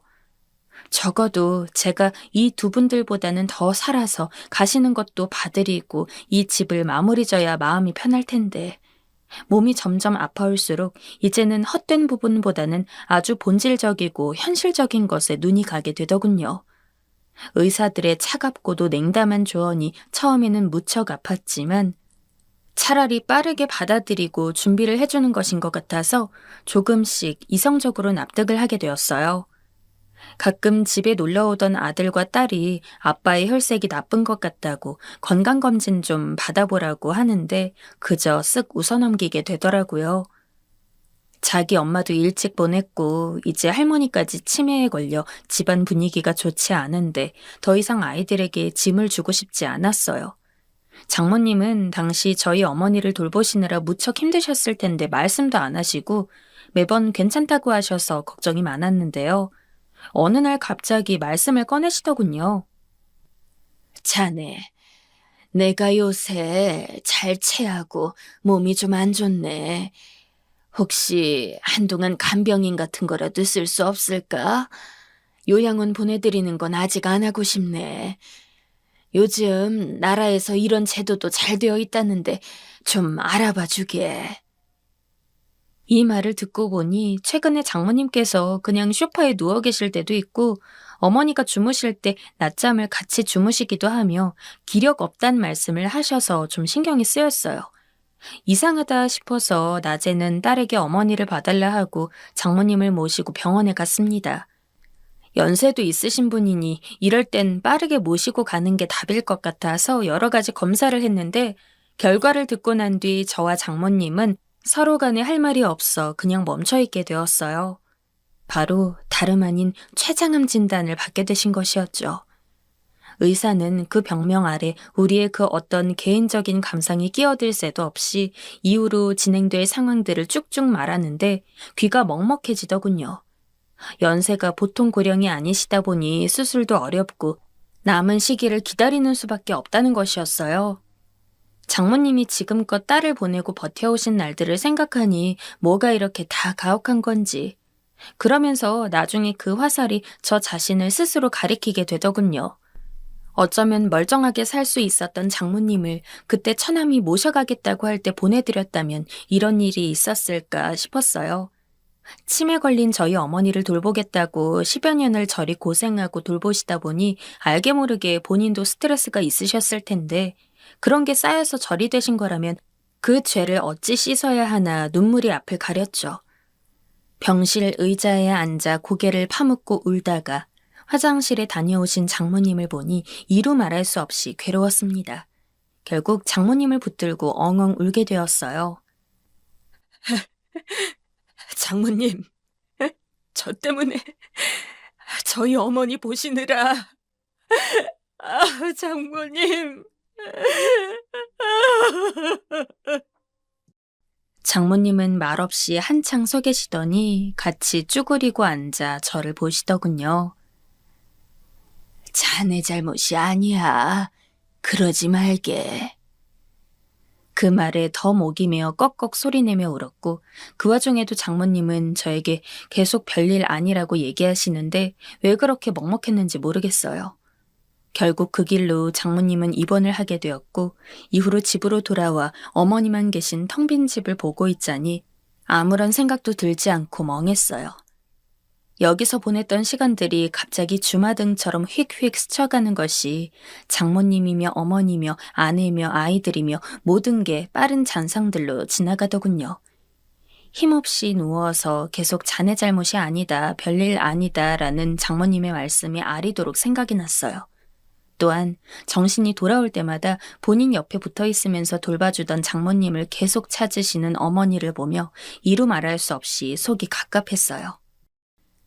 저 역시 몸이 성치 않다 보니 어머니를 돌봐드리고 몇 번이나 주저앉아 다시 누워있게 되었고 장모님께는 처남이 가서 돌봐드리는 형태로 며칠이 흐르게 되었는데요. 그렇게 장모님이 입원하신 지 며칠 안 돼요. 어느 날 아침 어머니의 상태가 좀 평소 같지 않다는 걸 느꼈습니다. 침대에 누워 계신 채로 아무리 어머니를 불러도 답을 안 하시고 움직임이 없으셔서 그대로 응급차를 부르게 되었어요. 큰 병원에 모시게 되었는데 급성 폐렴이라고 하시는데 대체 뭐가 이렇게 정신이 없는 건지 이런 급박한 진행 상황을 따라가는 것만으로도 너무 벅차더군요. 마침 그 병원에 장모님이 계시기도 했던 터라 조금 텀이 나면 장모님께 들를 생각으로 처남에게 연락을 했어요. 그런데 어머니의 상태가 심상치 않아 그럴 시간이 나지 않아 초조해하던 중에 전혀 생각지도 못한 순간 저는 큰일을 맞게 돼버렸습니다. 아무리 평소와 다른 아침을 맞이하셨고 그 길로 실려오셨다지만 저는 그게 마지막일 거라는 생각을 하지 못했어요. 오래도록 치매를 앓으셨던 어머니지만 그저 급성 폐렴이란 병명에만 더 열중해 있었고 어머니와의 이별 같은 생각은 상상도 해보지 않았어요. 그런데 어머니는 의식 없이 주무시듯 병원에서 숨을 거두게 되었습니다. 제 안에 있는 큰 생명의 빛이 꺼졌다는 걸 받아들이기 힘들어 몸의 모든 피가 탁하게 막히는 느낌이 들더군요. 그렇게 멍하니 있는데 진동이 심히 울리면서 처남에게 전화가 왔다는 걸 알게 되었어요.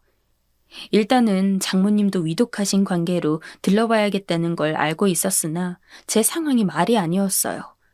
그래도 뭐든 어떻게든 해야 할 것 같아서 겨우 수신 버튼을 눌러 받게 되었습니다. 숨을 내쉬며 무슨 말이라도 하려고 힘겹게 전화를 받았는데 처남이 하는 말에 심장이 뻥 뚫리는 것 같더군요. 저만 이때 몸이 굳는 듯 모든 게 정지되어 버렸던 건지 다른 분들이라면 이 상황을 대체 어찌 받아들이실 수 있을지 잘 모르겠습니다. 처남. 매영, 엄마가... 그래. 엄마가 지금 가셨어요. 저희 어머니가 숨을 거두신 지 5분 남짓 지나 같은 병원 다른 동에 계신 장모님께서도 숨을 거두셨다는 것입니다. 이 상황이 너무나 얼얼하고 믿기지 않았고 한편으론 눈을 타고 알 수 없는 감정의 눈물이 쉴 새 없이 터져나왔어요. 저와 처남은 정신이 없어 서로의 병동으로 움직이기 힘든 상태였기에 저는 겨우겨우 어머니 소식을 전했고 그 말에 처남 역시 숙연해져서 서로 한참이나 말을 잇지 못했어요. 나중에 힘겹게 이 모든 상황을 정리하고 홀로 남게 되어 집안을 둘러보고 있자니 머릿속이 몽롱하더군요. 오래도록 살면서 한두 번 이사를 거치긴 했지만 제 밑으로 딸려있는 식구는 늘 아내와 장모님, 어머니, 그리고 딸과 아들이었어요. 남들이 볼 때 참 신기한 조합이라 했지만 우리는 그럭저럭 잘 살아왔고요. 한편으론 전 아내가 떠났을 때조차 그렇게까지 무거운 마음은 아니었는데 이후 어머니가 치매에 걸리시고 제가 아프다는 걸 알았을 때부터 삶이 버거워지기 시작했어요. 그 사이를 장모님이 채워주셨고 적어도 그 두 분보단 오래 살아서 그분들이 가시는 걸 보고 싶다고 생각했던 소망이 이루어져서 다행이라 생각되더군요. 저도 몸이 많이 위독한 상태고 병원에서도 할 수 있는 건 다 했다고 말을 최근에 전해왔으니 시기가 얼마 남지 않은 것 같긴 합니다. 적어도 이 사실을 처남에겐 말해야 될 것 같아 말을 전했는데 처남은 듣고 눈물을 짓더군요. 평소 과묵한 처남이 말을 잇는데 왜 그렇게 눈물이 났는지 모르겠습니다. 그렇게 눈물 많은 사람이 아닌데 말이에요. 매형, 우리 엄마가 가는 순간까지 매형이랑 사돈어른 걱정했어요. 엄마 안 보여서 사돈어른이 찾을 거라고요. 그걸 보면 우리 엄만 매형네에서 살았던 게 형이 걱정한 것만큼 그렇게 힘들진 않았던 것 같아요. 누나 보내고 매형이랑 산 세월도 길어서 이제 아들과 다를 게 없다고 하더라고요. 엄마는 매형이 가끔 사돈어른이랑 어디 드라이브 시켜주면 그게 그렇게 좋았대요. 난 우리 엄마한테 그런 걸 별로 못해줬는데 말이에요. 매형, 우리 엄마 가는 길은 편해 보였어요. 전 매형한테 고맙게 생각해요. 하나하나 너무나 장모님다운 말씀이셔서 저희 어머니 이상으로 빈자리를 체감하게 되어 통곡하게 되었어요. 이후 걱정을 조금 해본다면 제 아이들은 어엿한 부모들이 되어 가정을 이루고 있기에 그리 큰 근심은 없습니다. 하지만 집안의 어른들이 너무 연달아 떠남으로 인해 마음이 힘들까봐 그런 부분들을 잘 보듬어달라 처남에게 부탁하게 되더군요. 저희 아이들도 아이들이지만 엄마와 누나, 매형까지 떠나보내고 상실감이 클 처남 역시 마음이 쓰여 서로 잘 의지하는 관계가 되기를 바랍니다. 처남이나 애들이나 막상 제가 가장 힘들 거라며 걱정하고 있지만 저는 제가 꼭 마무리하고 싶었던 어머님들의 가시는 길을 정리할 수 있었기에 그렇게 힘들지 않습니다. 그리고 장모님께서 남기신 말씀을 듣고 나니 제 인생이 나름 쓸모있게 쓰였구나 싶어 안도의 한숨을 쉬게 되기도 합니다. 이렇게 여기까지 저희 가족의 이야기를 들어주셔서 감사드립니다.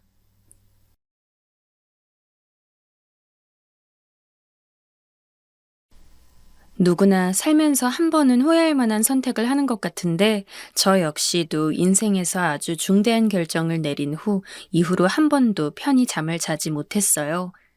그게 어떤 사람에게는 땅 투기일 수도 있고 결혼일 수도 있고 이혼일 수도 있고 직장 선택일 수도 있을 거예요. 하지만 제 경우는 누군가에게 쉽게 말하기도 어려운 그런 결정이었어요. 듣는 순간 다들 표정이 변하면서 경멸하게 될 것이 뻔했기 때문입니다. 저는 어릴 적에 엄마가 안 계셨고 중학생 때쯤 아빠도 돌아가시는 바람에 할머니 손에서 자라게 되었어요. 부모가 안 계시다는 이유로 여기저기서 꽤 안 좋은 말도 많이 들었고 저부터도 인생에 대해 뭔가 바라는 것도 없이 그렇게 살아왔는데요. 그래서 더 누군가의 사랑을 원하고 외로움을 어떻게든 채우고 싶다는 생각을 했던 것 같아요. 이후 사회에 나와서 직장 생활을 하다가 얼마 만나보지 않은 남자와 결혼을 결정하게 되었어요. 저보다 나이가 꽤 위였고 어른 남자 같은 느낌이 들었고 무척이나 공들이고 잘해주는 모습에 혹하게 되었는데요. 할머니께 소개했을 때 썩 좋아하지 않으셨던 게 오래도록 기억에 남아요. 왜냐하면 어른들 말을 왜 들으라는 건지 수년이 지나 이해하게 되었으니까요. 영주야, 그러지 말고 좀 더 다른 사람도 만나보고 그래라. 네가 데려온 남자는 영 예의도 없고 인상도 별로야. 그런데 저는 할머니랑 오래도록 사는 생활도 지긋지긋했고 빨리 저만의 가정을 꾸려 나가고 싶다 생각했거든요. 맨날 부모도 없이 자라와서 뭐가 어떻다는 둥 하는 말을 들었던 게 콤플렉스였기 때문에 이제는 완연히 저만의 독립된 집을 갖고 싶었어요. 저에게 먼저 손을 내밀었던 남자는 그걸 자기가 채워주겠다고 하니 홀린 듯 그 생활에 합류하게 되었고요. 하지만 그렇게 결혼을 하고 나자 이 남자가 저에게 한 거짓말이 한두 개가 아니라는 것을 깨닫게 되어 얼마나 머리가 아팠는지 모릅니다. 저보곤 둘이서 살 신혼집을 구했다고 하더니 그곳은 그저 본인의 가족들이 살던 집일 뿐이었어요. 제가 그곳에 들어가서 살게 되는 모양새였고요. 저와는 9살 정도 차이가 났는데 알고 보니 초혼이 아니라 재혼이었더라고요. 그냥 나이 차이가 좀 나서 어린 여자를 데려가는 것에 대한 미안함 정도로만 알고 있었어요. 그런데 그게 아니라 이웃남이었다니요.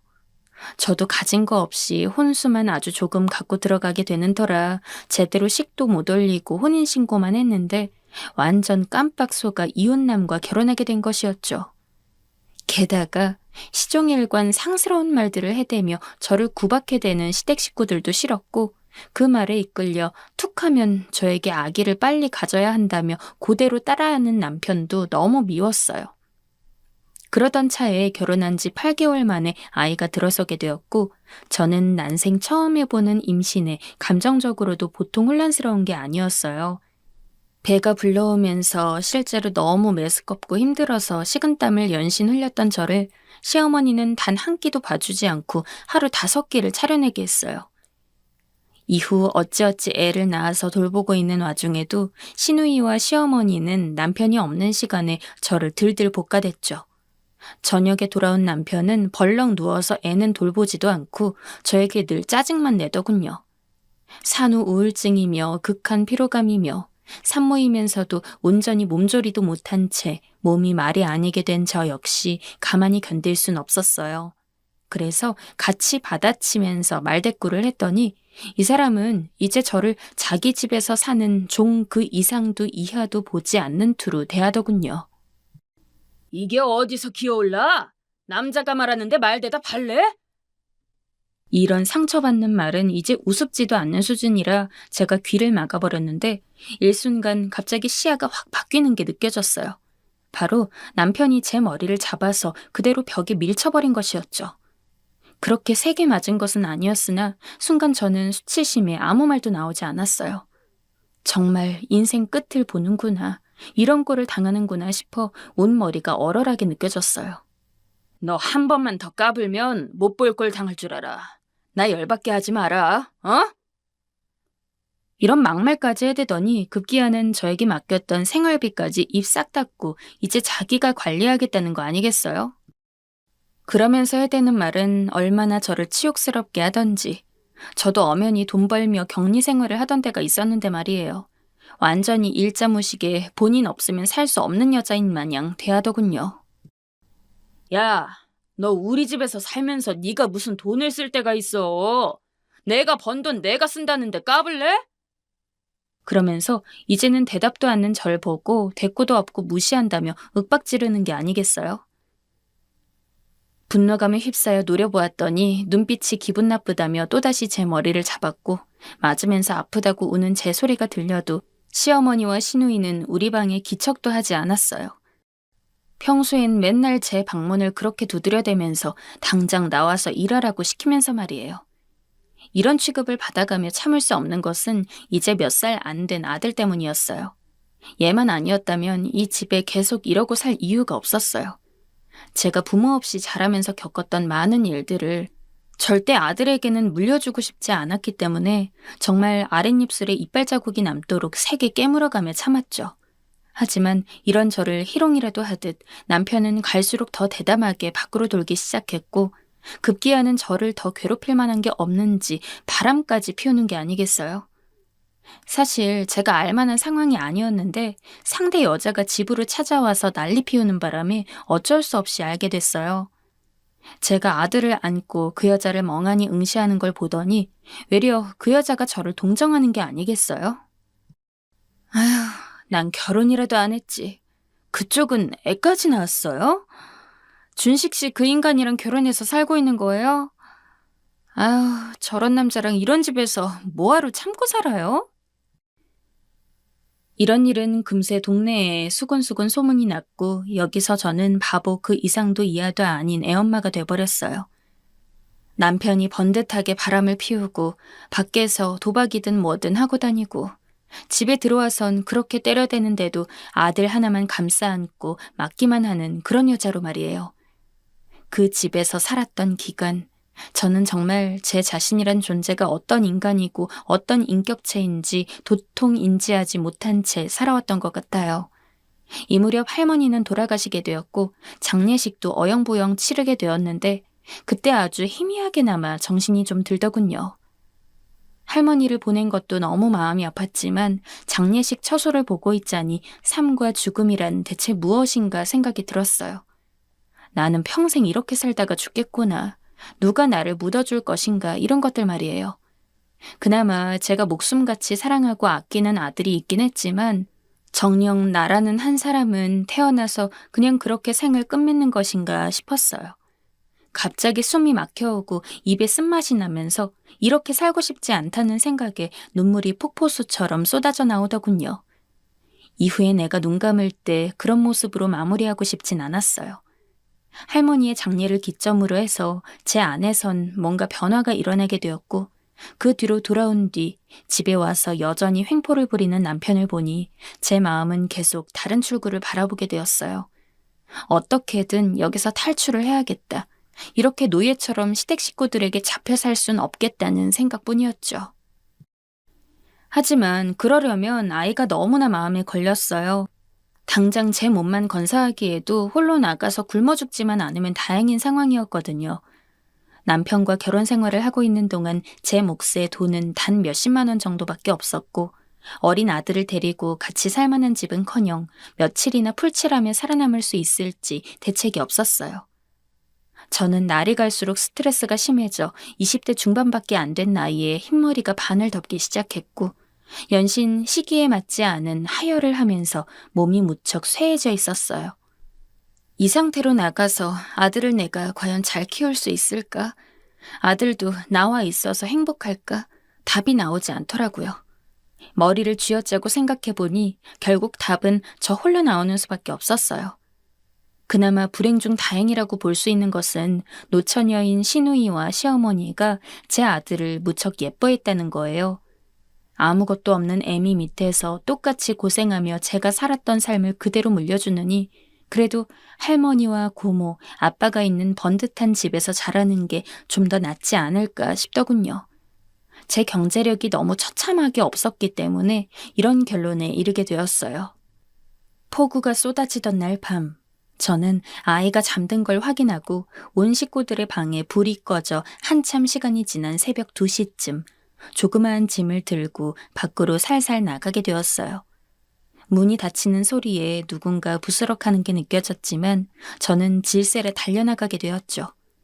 그들에게 잡힐까 두려우면서도 그 집에서 곤히 잠들어 있는 내 아이를 생각하니 왜 이렇게 눈물이 쏟아져 나왔을까요? 가장 돌아가기 싫고 무서운 곳에 내 사랑하는 피부치를 놓고 왔어요. 마치 활활 타오르는 모닥불 안에 아기를 혼자 놔둔 것 같은 심정이었기에 나를 붙잡으려는 듯한 그 손과 발이 두려우면서도 아들을 생각하면 다시 돌아가야 하나 몇 번이나 고민했어요. 그렇게 저는 밤새 어딘가를 걷고 걸어 좀 더 먼 지역으로 가게 되었고 겨우 여관방 하나를 잡고 들어가 넋을 놓고 쓰러졌어요. 시댁 식구와 무서운 남편으로부터 도망쳤다는 해방감을 느끼기에도 앞서 제가 너무 그 집에 오래도록 있으면서 묶여 있었던 건지 불안감이 밀려오더군요. 이게 잘한 일인지 아닌지 확신이 없었어요.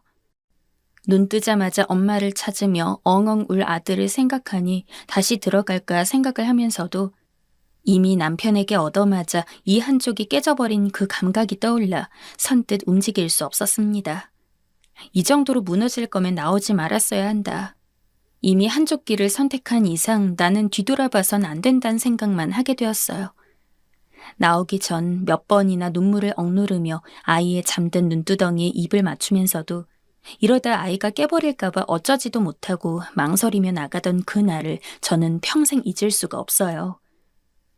시댁에서는 아마 온갖 난리가 다 났던 듯 하지만 어찌어찌 1년 정도의 시간이 지나 저는 겨우 이혼이란 절차를 치르게 되었어요.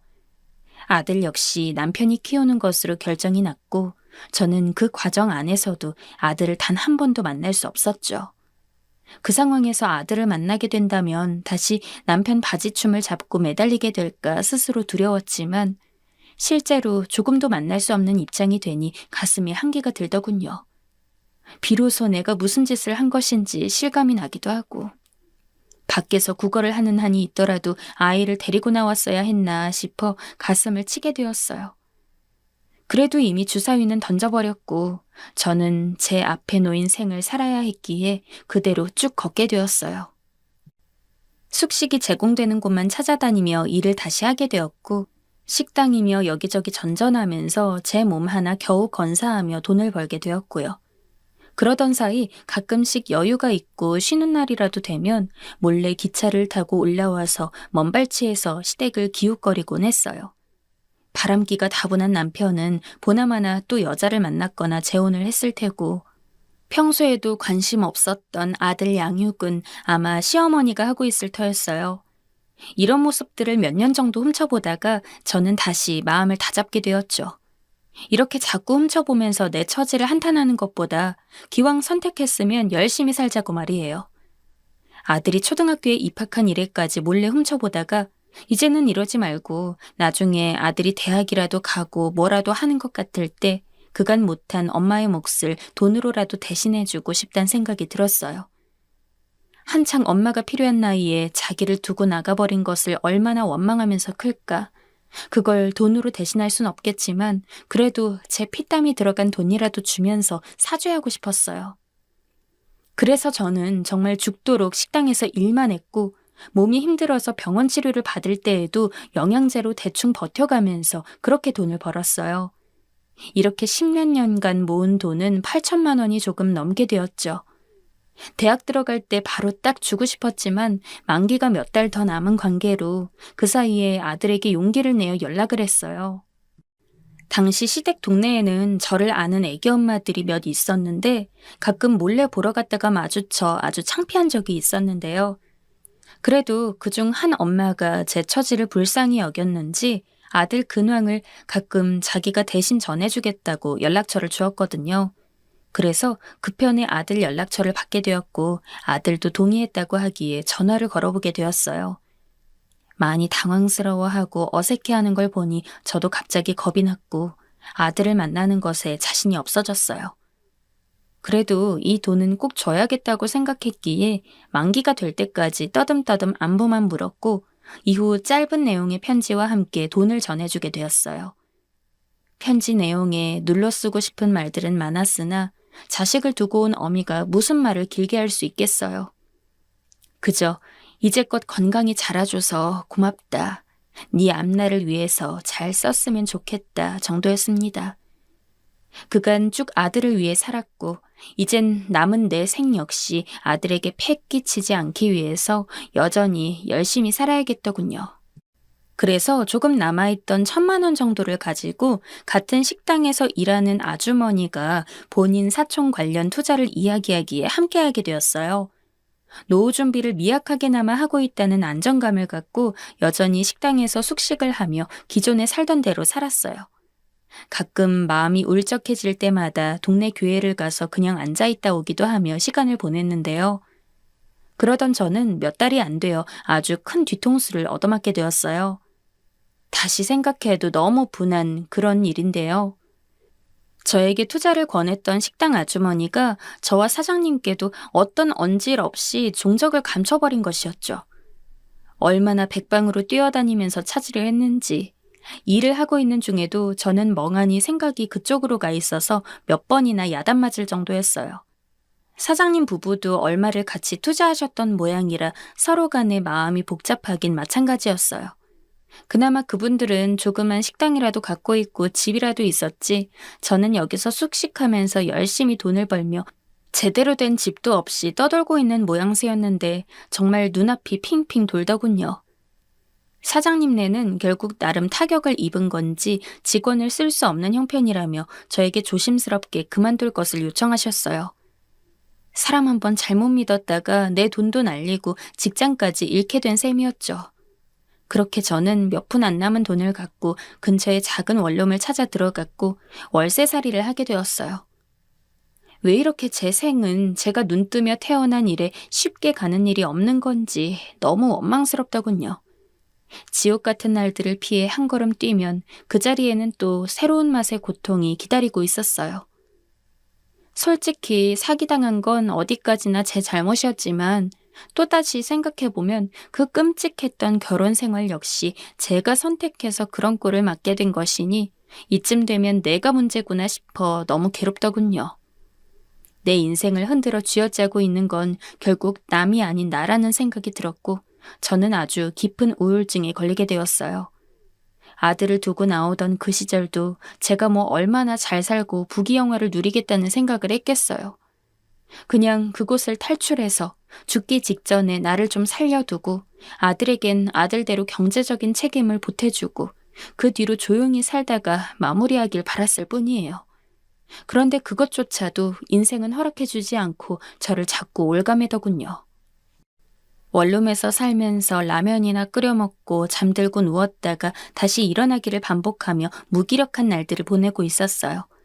그렇게 몇 달을 버티는 것도 이제 수중이 돈이 많지 않기 때문에 저는 또다시 일을 찾아야만 했죠. 그런데 도무지 그런 의욕이 일어나지 않으니 이대로 누워서 죽는 수밖에 없겠다는 생각이 들더군요. 반면 이제껏 내가 어찌 살아왔는데 이렇게 골방에서 숨을 거둬야 하나 싶어 자다가도 경기를 일으키며 다시 깨서 앉고 불빛 하나 들어오지 않는 그 꽉 막힌 방에서 숨죽여 울기도 했습니다. 그런데 어느 날 아침 누가 문을 세차게 두드리더군요. 월세를 낼 수 있는 상황이긴 했지만 사람 간의 접촉이 다 지겹고 싫어서 엉뚱하게 집주인 아주머니를 멀리하고 있던 시점이었어요. 아무래도 2달째 밀린 월세를 받으러 온 게 분명하더군요. 정말 인생에 있어 아무런 미련도 없었지만 저 아줌마는 뭔 죄가 있어 돈을 받으러 다녀야 하나 싶어 지갑을 찾아 돈을 얼마 꺼내들고 문을 열었어요. 그런데 문틈새로 저를 쳐다보는 것은 낯선 듯 뭔가 낯이 익은 웬 남자였어요. 그리고 그게 누군지 완전히 기억해내는 데는 단 3초도 걸리지 않았습니다. 바로 제 아들이었던 것입니다. 엄마. 엄마라니요. 제가 누군가에게 엄마라는 호칭으로 불릴 수 있었던 때가 있다는 것을 너무 오래도록 잊고 살았는데 말이에요. 늘 영주씨 등의 호칭으로 불리우면서 단 한 번도 가정이나 자식을 가져본 적이 없는 사람처럼 살아왔어요. 그런 저를 부르는 아들을 보니 돌처럼 굳어 눈만 깜빡일 수밖에 없었습니다. 엄마, 저 좀 들여보내주세요. 그 말에 저도 겨우 발이 떼졌고 그렇게 아들을 집으로 들였어요. 좁고 좁은 방 안으로 들어와 겨우 앉을 곳을 찾은 아들은 같이 마주 앉아 눈을 쳐다보지도 못하는 저를 찬찬히 살펴보더군요. 그러면서 뭔가를 갑자기 꺼내 내미는데 저조차도 아주 흐릿하게 기억이 나는 아들 돌무렵 때 사진이었어요. 그걸 보고 있는 저를 아들이 계속 살피더니 이내 고개를 푹 숙이고 떠듬떠듬 말하더군요. 무척 덥고 습한 날이었는데 그 말은 제 가슴을 차갑게 파고들었어요. 엄마, 우리 엄마 이렇게 살고 있었네. 엄마 왜 이렇게 늙었어? 나는 엄마 사진 속 모습만 생각하고 왔는데. 저를 보고 괴로워하는 아들을 보니 왠지 더 비참하게 느껴져 저는 아무렇지 않게 둘러대려고 애썼어요. 그 사진은 너 돌 때인데 그때랑 비교를 하면 어떡하니? 당연히 늙는 거지 뭐. 그런데 그 말이 뭔가 아들의 심기를 더 건드린 것인지 아들은 그대로 방바닥에 엎드려 오열을 하는 게 아니겠어요?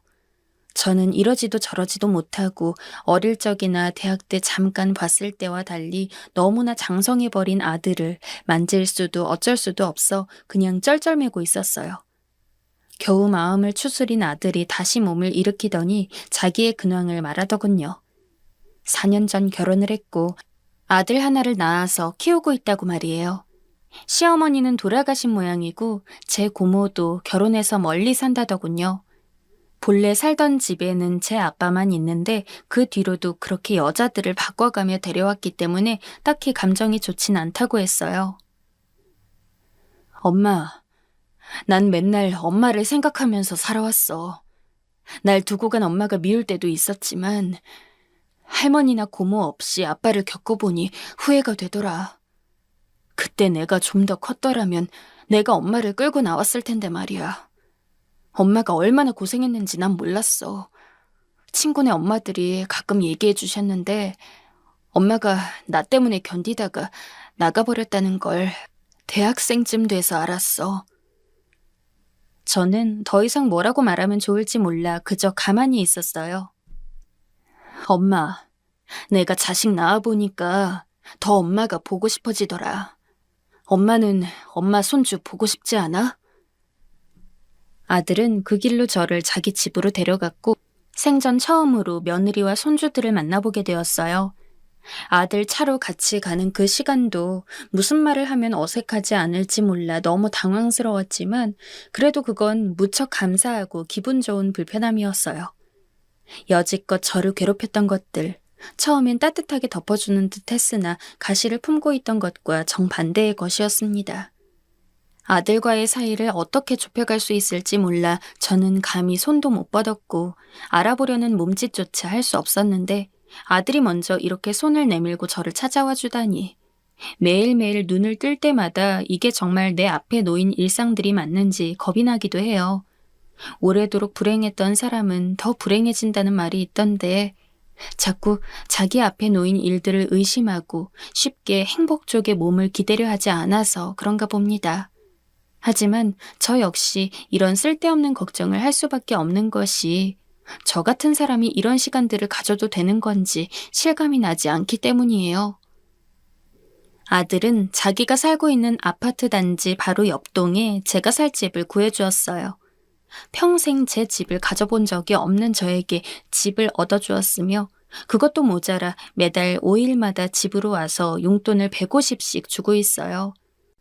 나이도 많은데다가 혼자 사는 제가 쓸 데가 뭐가 그리 있다고 주는 건진 모르겠지만 며느리와 손주들 없을 때 혼자 와서 주고 가는 걸 보니 나중에 그들 앞에서 용돈이라도 주라고 넉넉히 주는 것 같아요.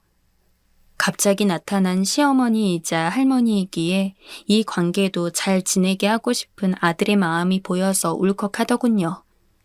그래서 저는 매번 아들네 집 먹으라고 반찬을 만들어서 갖다 주기도 하고 아들만큼이나 어색하고 실감나지 않는 며느리와 손주에게 정을 붙이려고 용돈을 주기도 하고 있습니다.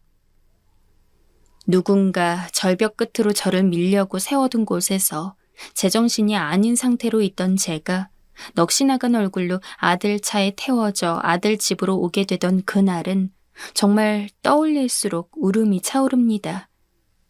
이런 날이 있을 거라고, 내 노년이 내 젊을 때보다 좋을 거라고도 상상해보지 못했어요. 물론 그 끝이 좋지 않았을 수도 있겠지만 그래도 저는 이 나이에 삶에 대한 태도를 또다시 새로 잡아보고 싶어요. 늘 불행하다, 힘들다 했던 말들을 쓰레기통에 버리고 어찌되었든 살아보자 라는 것으로 말입니다. 모든 일에 다 보답이 있고 끝이 훌륭한 것은 아니지만 제가 심어온 길들은 분명 어떻게든 의미가 있을 테니까요. 다들 오늘도 수많은 결정 안에 살고 계실 텐데 무슨 결정을 하고 어떤 결과가 와도 다시 새로 쌓고 지으며 열심히 잘 살아가시길 응원합니다.